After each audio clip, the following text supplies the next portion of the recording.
a child into a dark room because you don't want to surprise it with the light. When the baby's born, it should be born in a nice dark or very quiet room. No noise, no yelling and screaming. Women shouldn't be yelling and screaming. Childbirth in humans is a painful act now because the woman's body has degenerated.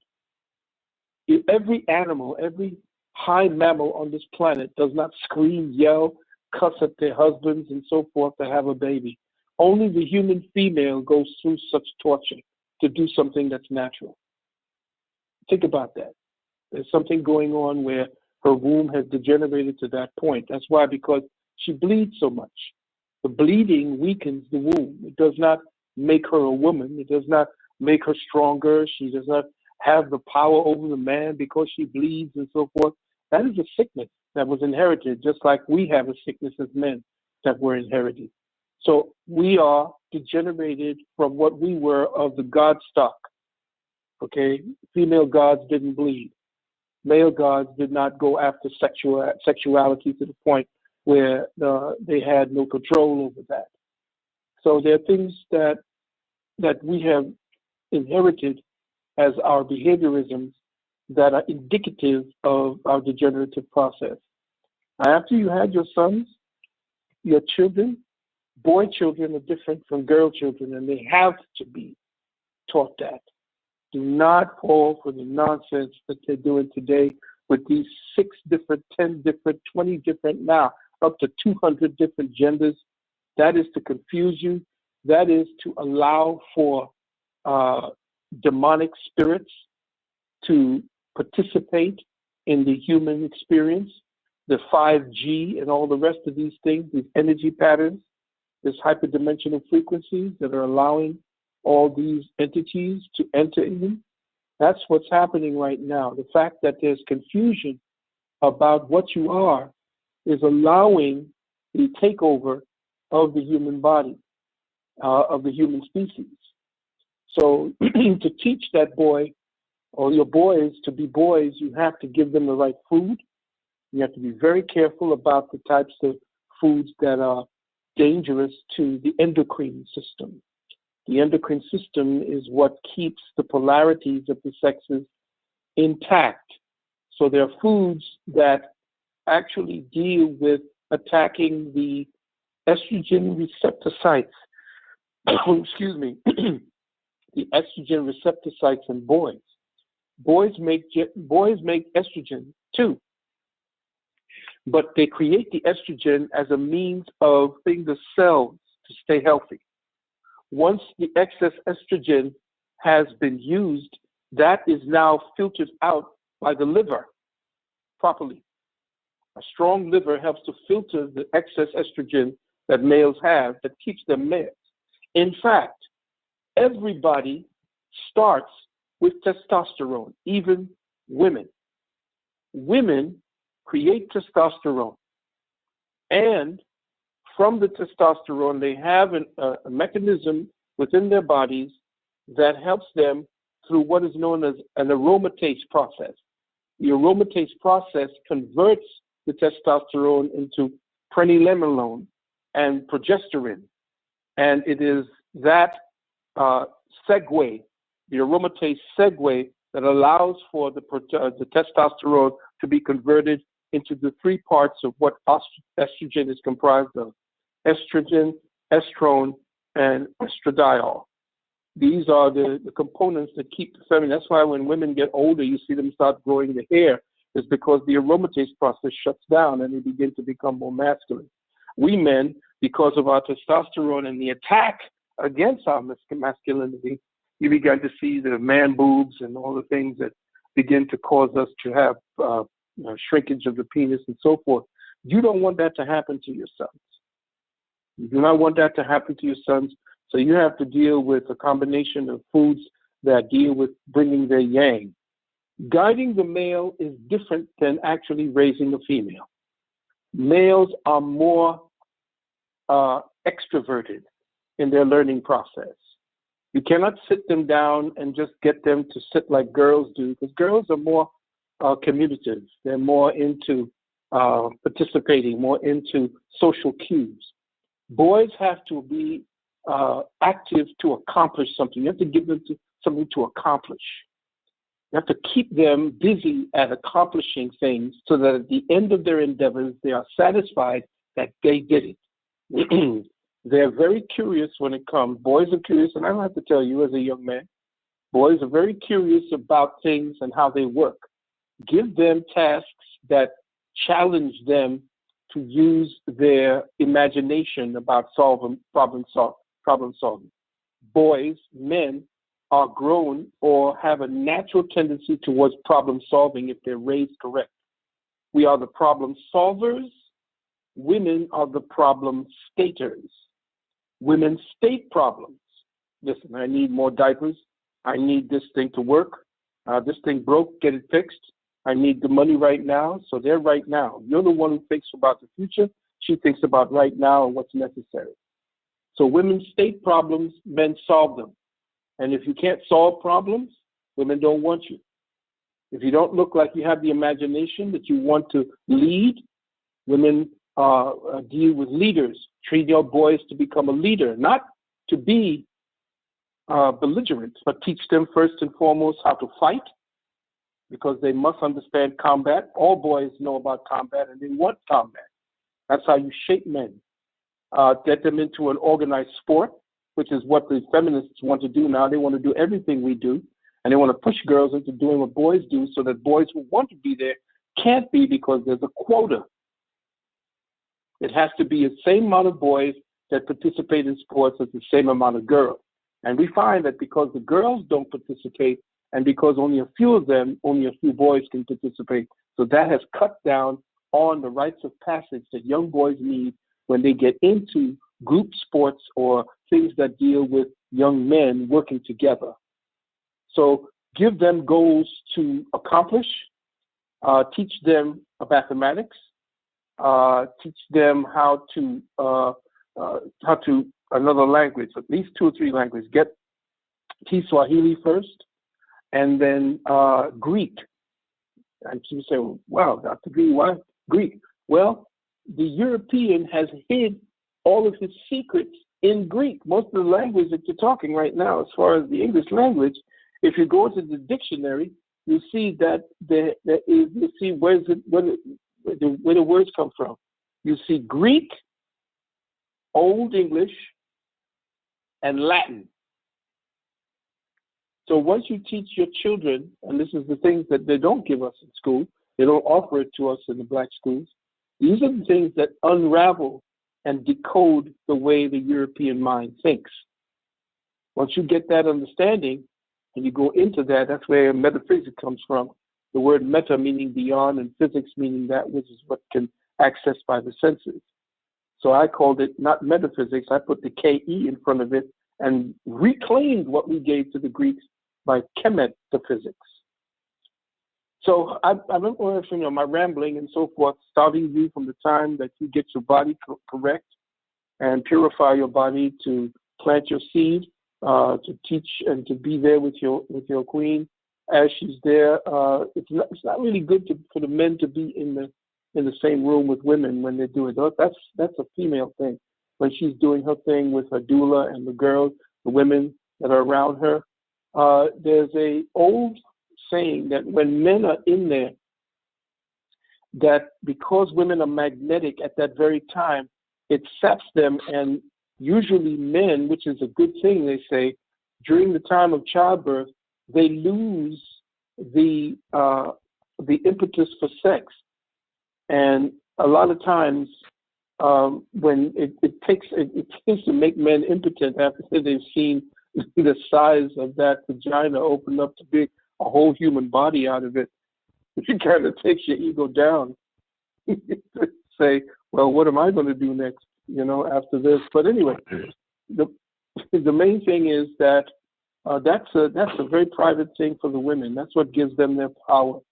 If you can't help it and you want to be there, then by all means, because it's good that it shuts down your sexual powers. You don't want to have sex with your woman even after you've made her pregnant, because what you do is when the woman is sexually active during pregnancy, it's changing her blood signatures. And that's why these girls are coming out the way they are today, 9, 10, 11, 12, and they're just as frisky as ever. It's because the mother was having sex all the way up to the ninth, and they would say, well, it's good, it helps to relax her. No, it's nonsense. That's just whatever the mother is feeling, the baby is feeling 10 times. And if that's what the baby is feeling, then you are changing the programming of that baby's mind, because it's not only the baby feeding from the umbilical, it's feeding from the mother's mind and the vibrations that the mother gives to that child. And when you're pregnant, ladies, if you want to get a sonogram just to see if you're healthy or not, that's fine. But do not keep going back and kicking those sound wave patterns through your baby. The reason why the baby is kicking when they put that sonogram on the baby, on the mother's belly, is because it's shooting all kinds of sound waves into that baby's body. And remember, the nerves are like little spider webs. They're not fully formed. And you could be breaking a whole lot of internal breakage with that particular sound. They say, oh, there's nothing wrong with it. No. Just like they were telling us that women should have mammograms, and they find out the mammograms are what's causing the breast cancer.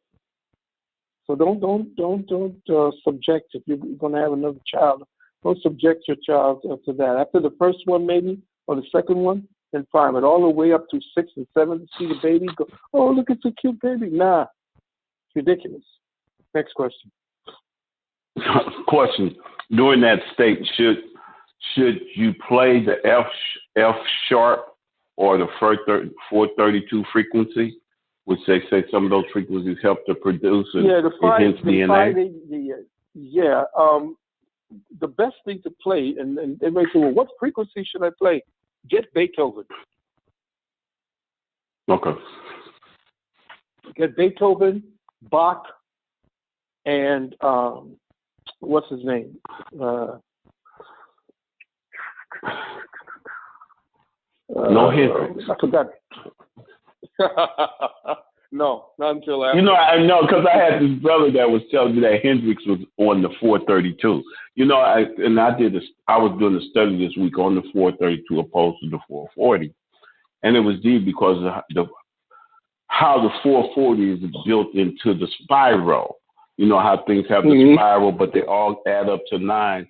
And it was very deep how they did that in terms of the size of the sun, the moon, and the earth, and how they all add up to that 432 when you break them down.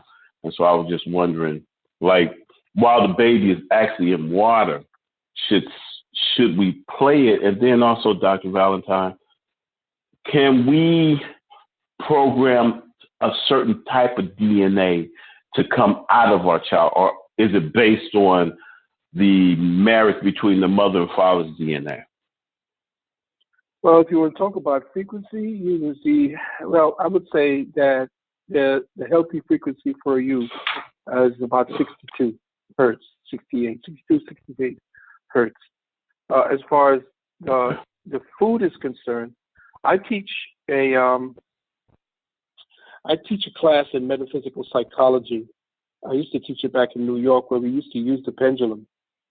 And the frequency of your body aligns with what you touch as well. If you have something living in your hand, like a living fruit, vegetable, and you spin the pendulum over it, and you know how to use the pendulum, not the way that most people just spin it to see what it is. You have to let the thing talk to you. And I've trained people how to use the pendulum. You can actually see whether or not your body frequency needs that. You ask the body, is this fruit? Or you ask the fruit, is this good for me? And will it take more from me to eat this than it gives? So if food is taking more energy from you than it's giving you, then it is actually leaching your life force. So foods that tend to support and enhance the accumulation of vital life force, that's what you want. Okay? It doesn't matter what frequencies you're dealing with. Your body will tell you and adjust to you if your body understands and overstands and knows how to operate. Because today you are in a suit. You're in what is called a electronic pollution. It's all around. And coupled with the chemtrails that's pouring down on you, and now with this 4G, 5G coming up in 2020, you're going to be needing certain body armor, frequency armors that we're going to speak about at the lecture. And so your body and human frequencies being, again, in the daytime, anywhere between 62 to 68, if you're in a healthy environment, you need to be around more trees, okay? You need to be around more water, especially the ocean, because the ocean has a way of conducting life force energies from the sun. The sun itself actually gives more energy at sea level than any place else. The sun is not hot. The sun simply vibrates the atmosphere, and there's no heat. It's an irradiator. It's not like a ball of flames like they show you at fire. That's a whole lot of cartoons from NASA. It's an irradiator of energy. It irradiates the atmospheric gases and the atmospheric energy patterns of the atoms and the particles, and that's what gives you your heat. That's what gives you your warmth, and that's what interacts with the life force in your body.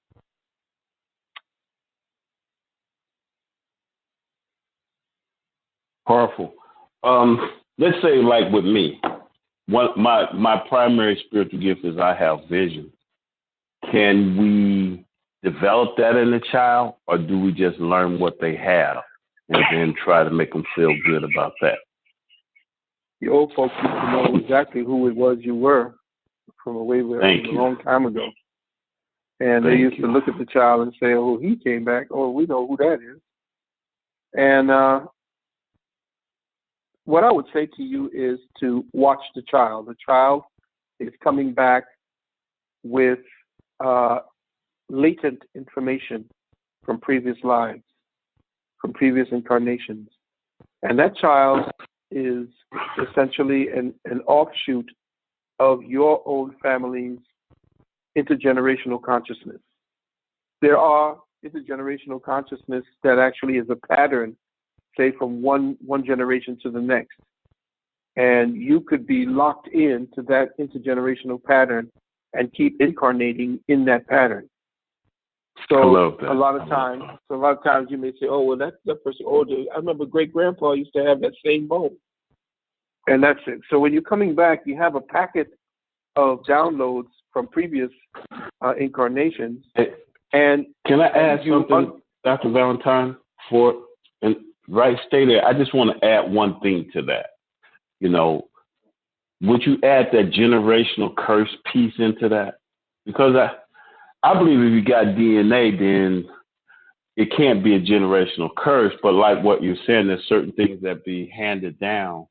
You know, they make us think it's a curse because we don't understand our DNA or our gift. You know, so would you add that? Do you believe in the generational curse? And I apologize. No, I don't believe in a generational curse because the curse is something that you accept. A lot of people don't understand that it's dealing with empathetic energies. Curses, spells, and all of that is based upon the heightening of empathetic energies in someone through fear. Now, if you are strong in your will, it doesn't mean that you won't have to face certain phenomena that might be incurred around someone else's will. But it doesn't mean that you're succumbing to their will. The will is usually strongest against one who harbors a deep-seated fear. And that's what they target. They target what it is that each one of us has something we fear subconsciously, greatly. It cripples us. And that's what happens when you start doing fear, because I did a lot of sorcery back in the days, just to experiment, to see what it was like. I followed the what do you call it, of Don Juan, Carlos Castaneda. But I also came up under Obia. Yeah, I also came up under Obia, because I was raised in Trinidad. and we had an Obeah priest who was my mentor from the time I was like 6 and 7. So it has to do with the strength of will, what you make the other person perceive, and all the stuff you see. Well, I'm going to make them do this. The people in Haiti, when they drove out the French, it was because of Dessalines, who actually rained terror on them physically, mercilessly, and leaving heads and bodies and arms of these French all over the place to show the other French who see that wow, how could he do this? How could Jesus look at our people? That these blacks, these savages. They're not supposed to be able to outmaneuver us and to outdo us. Now, once that has been an energy, that begins to become an exponential energy that feeds itself into the ranks. So when they began to do their voodoo and began to actually beat the drums and the French hear these things, after that, their wills were crushed, their wills were broken. And the spiritual energies of the people who were determined, the will of those great people, of that great people, was overwhelming to them. And of course, they were betrayed later on by, what's his name? I'm not talking about this. I'm talking about, who was the man we're talking about? Wow, I just Batista? Not Batista. No, Batista, no, that's Cuba, brother. I'm talking about Haiti. Wow. To my Haitian brothers and sisters, forgive me. I just had a brain freeze right there. Well, anyway, the one who they give the all of the what do you call it, the Haitian Revolution to, he ended up betraying them in a way, just like start with it. It's the brothers that start with the two with a T. Oh, Toussaint Louverture, yeah. Yeah. Yeah, he was a super Christian. He was run by the Jesuits, and the real leader was his lieutenant, was his captain, was his leader. That's the one who ran all of the dirty black ops. That actually really was the one who won the war. And everybody who knows the deal, who knows the true history of Haiti, will tell you that.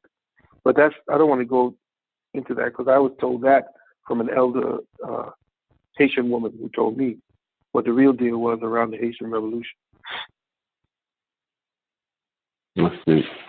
Because I remember I think you were talking a lecture back after the earthquake, and I listened to your lecture right after the earthquake with Haiti. But Brother Mystic, do you have a question? Yeah, actually I do. I just been following along, and a lot of the questions that I have, he's actually been answering them. But I have actually a few questions, honestly, but I don't see us getting them to them all. But so I really want to deal with like the major ones, and you kind of spoke to it earlier. But I have a 5-month-old child, and his name is John, and John he's been speaking to me ever since the moment of his conception. We tend to just know his energy and feel his energy, and it's very ancient.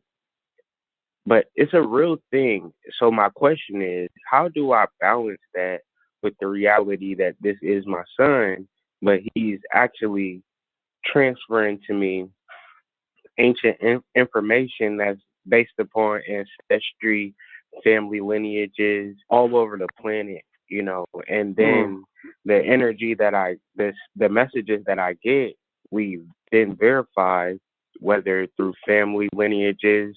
My wife, her family is part of the Black Loyalists from Britain, but actually she holds bloodline to the Queen of England, rather. And so all of this has come about us getting these channels from our son. So how do we raise someone who seems to know all of this information? No, brother, You know, the thing is that as a father who raised my own son, you have to look at that as you repeating yourself. First of all, there's an old saying: the child is the father to the man.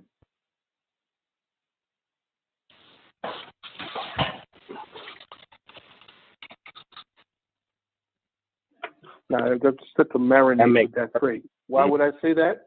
Simply because you are not teaching the boy how to be a boy, but he is teaching you how to be a father.